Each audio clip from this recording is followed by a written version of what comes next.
Hello everyone, welcome back to our YouTube channel. My name's Lottie. I'm one of the speech and language therapists in the Ealing speech and language therapy team. And today we're going to be talking about how to support children and young people who are learning more than one language. So let's go to the slides. We thought we'd start with a fact. So did you know there are approximately 200 countries in the world and over 6,000 living languages? So there are many more languages than there are countries in the world. So what's our plan for today? We will start by having a quiz, and through that we'll learn some key facts about learning more than one language. Then we'll think a bit about the benefits of learning more than one language. We'll think about what you might notice in children who are learning an additional language and children who have a language difficulty. We'll think about how to help children who are learning more than one language.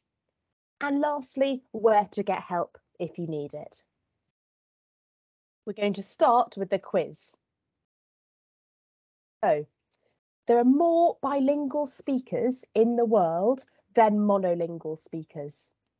There are more people who can speak more than one language than there are people who can only speak one language. Do you think that's true or false? Feel free to pause the video if you want to have a think. True. So there are many more bilingual speakers than there are monolingual speakers in the world. So I only speak one language, I only speak English, and I'm in the minority. And we know that approximately 60 to 75% of people in the world speak more than one language. And there are 30 times more languages than there are countries in the world. Parents of bilingual children should be encouraged to speak to their children in English. True or false?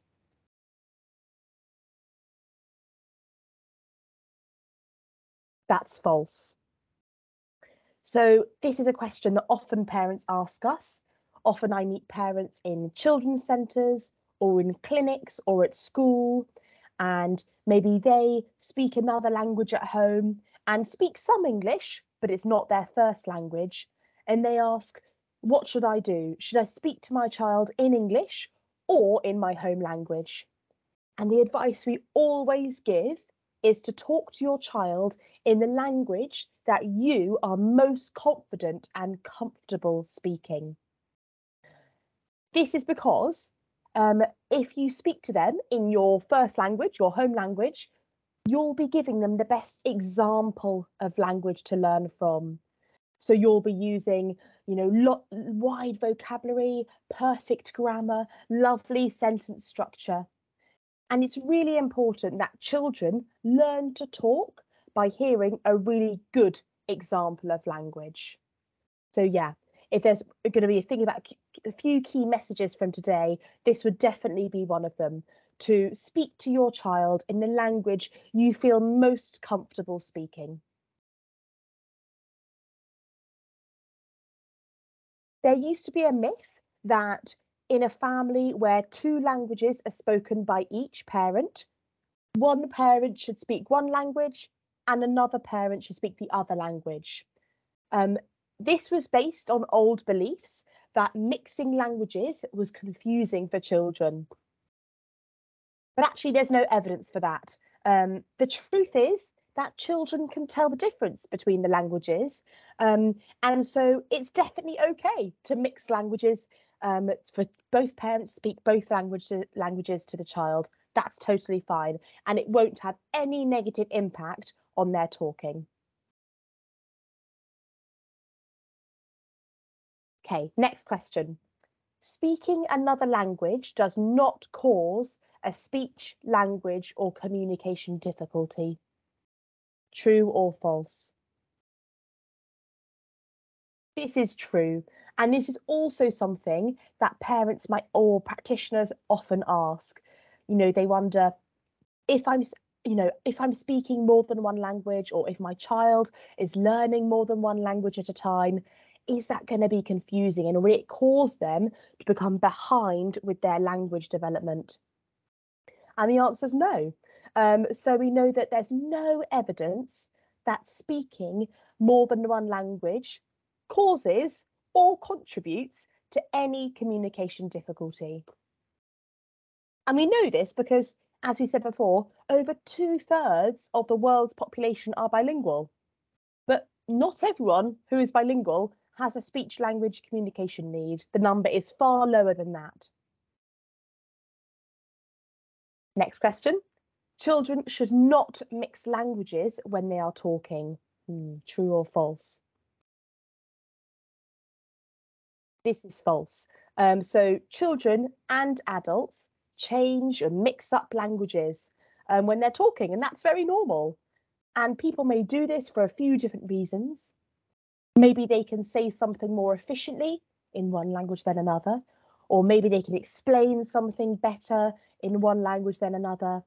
Or maybe they know that actually this person can understand better if I talk in that language than in this language. So it's very normal for bilingual or multilingual children and adults to switch languages when they're talking. And you might do this yourself if you're bilingual or multilingual.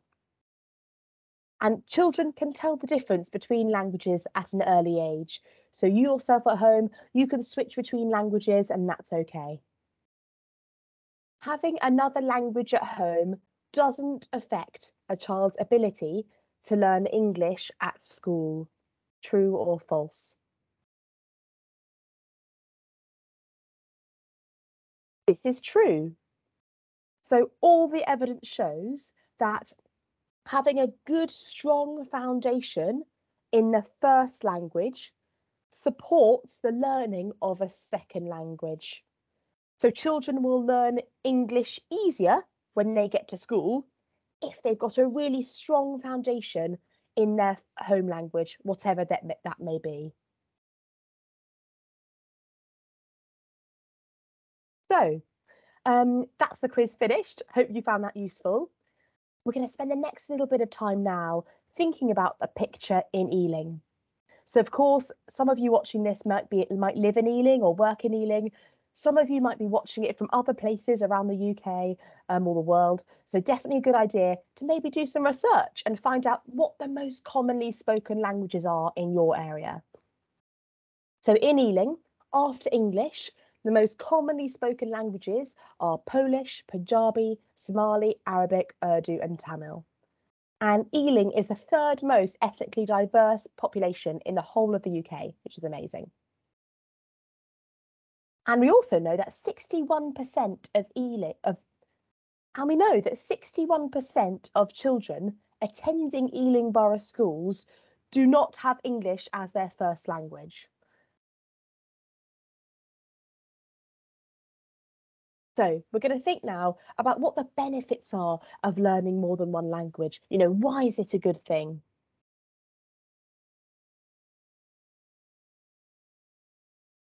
So it is a good thing for lots of different reasons. The evidence shows that children who are learning more than one language have a better awareness of speech sounds. What's called their phonological awareness skills are better than children who are only learning one language. And this helps them with their reading and writing. We also know that learning more than one language helps with thinking skills, their cognitive skills and their memory, with skills like working memory and mental flexibility, because they have to be able to kind of switch their attention and switch their focus between the different languages they're speaking. And we also know that it's linked to strong educational and life outcomes. So it's altogether a really positive thing that we want to encourage. So, how long does it take to become proficient in a second language for children? So, you might have heard the term EAL. This means children who are learning English as an additional language. It takes up to 2 years for children to become fluent in conversational English. So if you have a little one who has just started nursery and maybe they've only ever heard Tamil or Polish being spoken at home, and then they start at nursery, presuming they've got no language difficulties, you can expect it to take up to 2 years for them to be able to have a conversation in English. And then it takes 5 to 7 years for them to be able to achieve the same level in English as their peers who only speak English. So 5 to 7 years. So what might you notice in children who are learning an additional language? And what are the similarities? What are the things that overlap between those children and children who have a language difficulty? And how can we tell the difference? So my child is learning English as an additional language. What can I expect? First, I'd just love you to pause this video and have a think. Think about a child you know, maybe one of your children or one of the children you work with in your setting. Think about a child who's learning more than one language. What do you notice about them? What do you notice about their language skills? Just pause the video and have a think. These are some of the typical features that are seen in children who are learning English as an additional language. One thing we might see is children putting the verb at the end of the sentence. This happens because sometimes children might take the grammar rules from their home language and apply them to English. And this is a very typical thing that happens when children start learning English. It's nothing to worry about. But you might hear phrases like he book reading instead of he's reading the book. You might hear them missing out the small words in a sentence, like the and is. You might hear them mixing words from different languages. This is quite common. So maybe when a child is learning English and they're trying to speak English at nursery, they want to find the word for bus, but they can't quite find it. But they can get it in their home language, so they might say that instead. You might hear them use lots of what we call fillers or empty words like thingy, that, this, those kind of light vocabulary, those empty words. And this is because, you know, maybe they're just needing that extra bit of time to find the word they want to say in their language they're learning. Sometimes we also hear children stammering when they're learning an additional language. And this is very typical. It's not something to worry about, you know, if it only happens for a short period of time. Often children might stammer as they're first starting to learn and use their second language. And lastly, you might come across something called a silent period. And this is when children, when they're first exposed to their new language in nursery or wherever they are, they might go quiet for a bit. And it's just them taking the time to process all of this new information that they're receiving.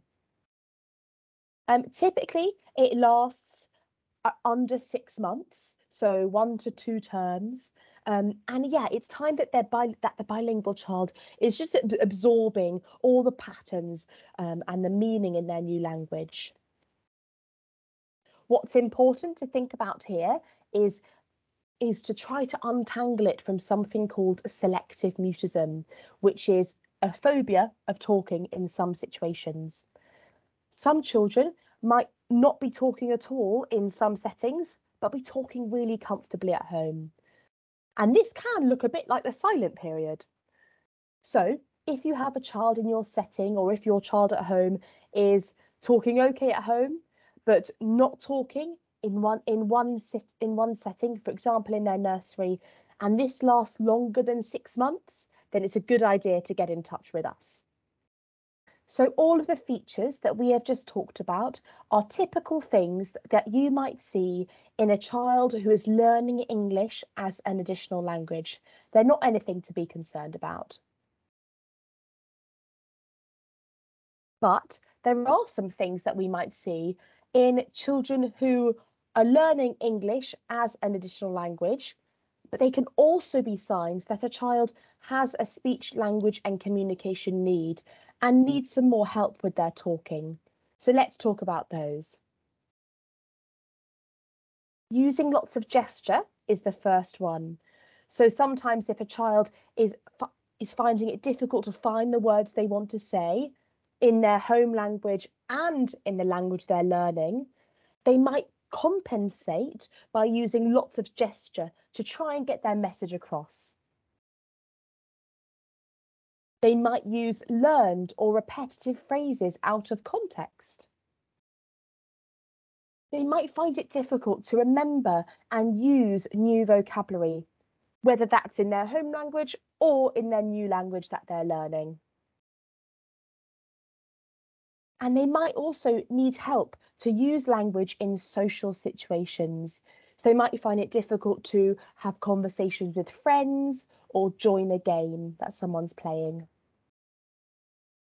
And these things can be signs that a child, these things can be signs that a child has a language difficulty. So we want to keep an eye out for these. These are some signs that a child who is learning more than one language would benefit from some further support. If a child isn't using any words in either language by 18 months, if a child is appearing to not understand what is being said in both languages by 18 months, so maybe they're finding it difficult to follow instructions in English at nursery, but they're also finding it difficult to follow instructions in their home language at home. If a child is using less than 50 words at 2 years old across all the languages they speak. So with that, I'd want to think, okay, how many words does my child know in Polish? How many words do they know in Punjabi? And how many words do they know in English? And I'll add them all up. And if that number is less than 50 when they're 2 years old, then it's a sign they need some more support from us. If a child isn't yet putting 2 words together at 2.5 years old, if they're not being relatively easily understood by 3.5, so under 3, it's very typical for children when they talk to say words in their own way. But when they get over 3.5, we should be able to understand them when they're talking. So if it's still a bit difficult to understand them when they're talking and they're over 3.5, then it's a sign they need some more support from us. If they have difficulty starting interactions and conversations with other people in their languages. And if they have difficulty understanding instructions, finding the words they want to say, or using grammatical sentences at 3 and above in both languages. So maybe they might, if they're still learning English, they might have a bit of difficulty doing that in English. But if they're also having difficulty doing that in their home language, then it's a sign they need some more help from speech and language therapy. So the main takeaway message is that if the child communicates well in their home language, then they don't need speech and language therapy. Maybe they just need some more time and support to learn English on top of their home language. We're now going to think about how we can help children who are learning more than one language. So what can we do to support them? One of the most important things is to give the child time to settle in and absorb. When a child is first exposed to a new language, it's probably a bit overwhelming. So we just want to give them time to process all of that new information they're hearing. We want to immerse the child in a language-rich environment. Ideally, we want to minimise the time spent outside the classroom in any special EAL classes, as this can cause children to become further behind in the curriculum. Time spent with peers is the best language learning opportunity, as it's really motivating. And if the child is out of class ever, then we want to try and link as much as possible to the curriculum. We want to provide really motivating communication opportunities. So tune in to the children's interests, find out what kind of things they enjoy doing at home, and we can create opportunities around that. Maybe for younger children, we can bring out some familiar toys, wait for them to choose a toy and follow their lead. For older children, for example, a child in Key Stage 2 or Key Stage 3, maybe the adult could collect some magazines, some simple children's magazines based around their interests and leave them out for the child to choose. Or maybe the child could bring something in from home that they might want to share. We want to support the development of their home language, as this will enhance the child's learning of English. So we want to let them know that it's okay for them to speak their home language in the setting. It's okay for them to mix their languages in one sentence. And we want to share the key messages with parents that the most important thing is for them to talk to their child in the language they're most confident and comfortable in. And there's different ways that we can support the development of their home language and celebrate diversity. We can make sure that there's culturally appropriate resources in the setting, resources that reflect the child. You could even learn some key words like social greetings in the child's home language and encourage the whole class to learn them and use them in the setting. I wonder if there's anything you've done that you think has helped bilingual children settle in and learn the English language. And I wonder if there's anything you've done that has really celebrated their home language in your setting. So, how can we help children understand us when we're talking? We want to emphasise the important words and information and simplify instructions when we're giving them. So instead of saying that great long sentence, we won't just say we say it really simply. Find two bears.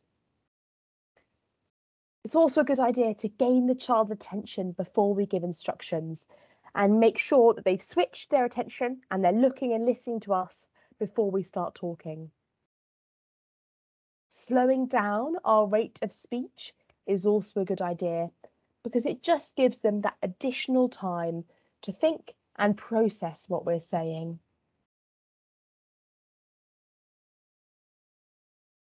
And here's an example for some older children.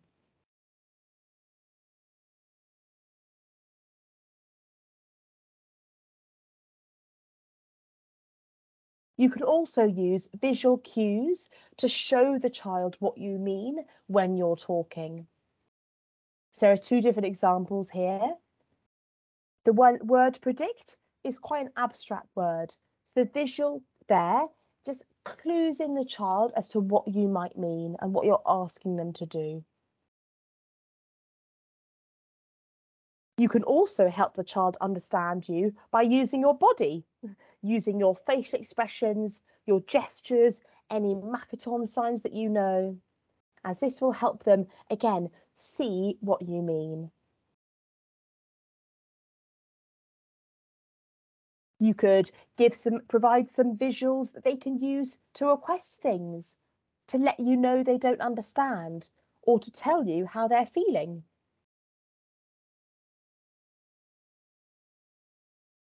And you could also use visuals to help them learn new words.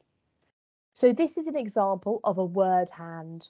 And we use word hands because it helps children learn new words by helping them think about what the word means, what it looks like, they have to draw it, and what it sounds like. And covering those different areas means that the word is properly stored in their heads. So you could use this word hand either at home or in your setting to talk about the words your child is learning at school.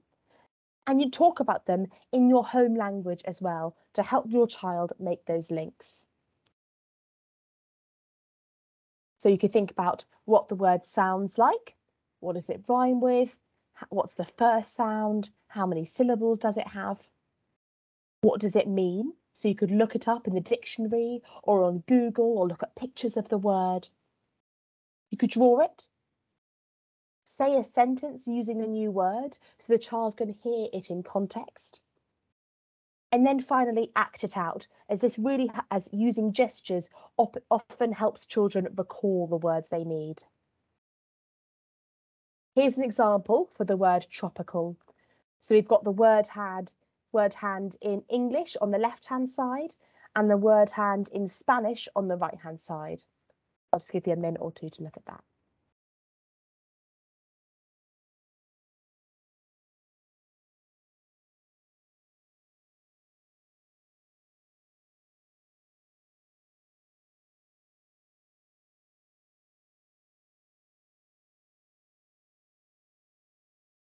You can try some storytelling activities, practicing activities that have a sequence and talking about what you're doing.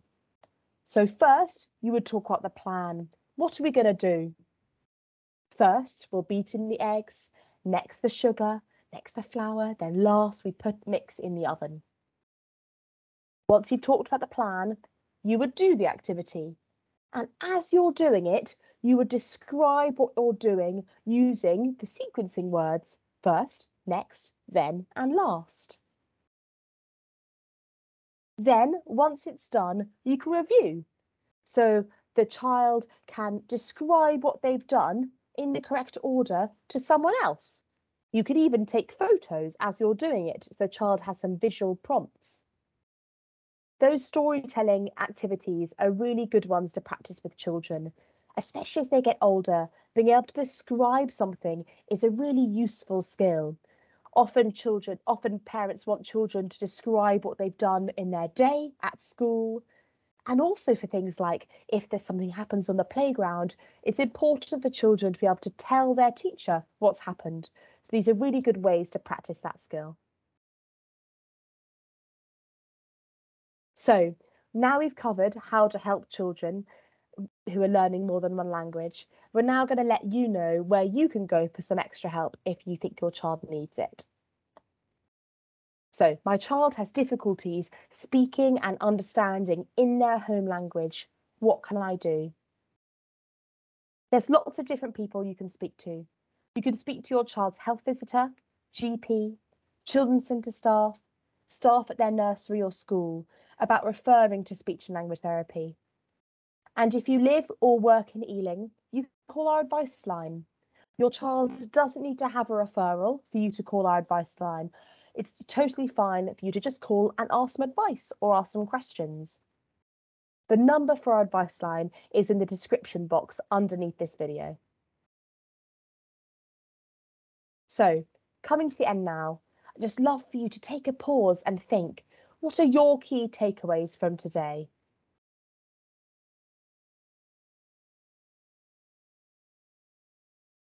If we had to choose some key points, I would say if a child has difficulties in both languages, then they will need a referral to speech and language therapy.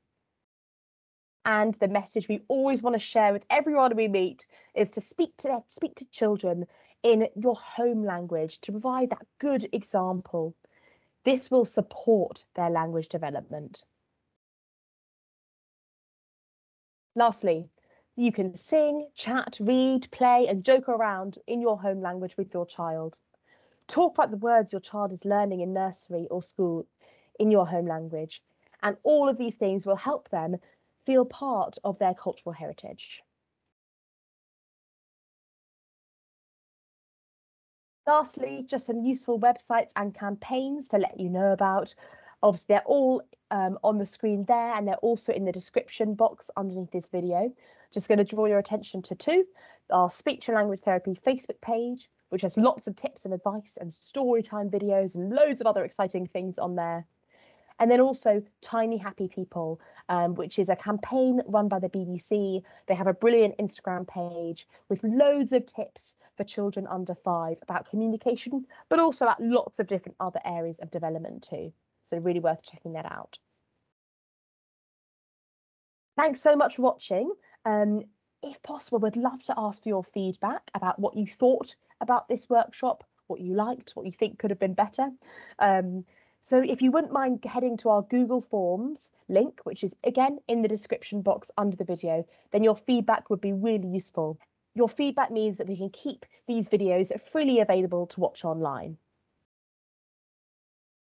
If you're looking for some more webinars about speech, language and communication, we have all the ones listed on the screen there. So do check them out via our Facebook page, our YouTube channel, Ealing Children's Services, which we're already on, or if you're an Ealing practitioner, via CPD Online. So thanks so much for watching, everyone. Hope you found it useful and hope to see you soon. Bye-bye.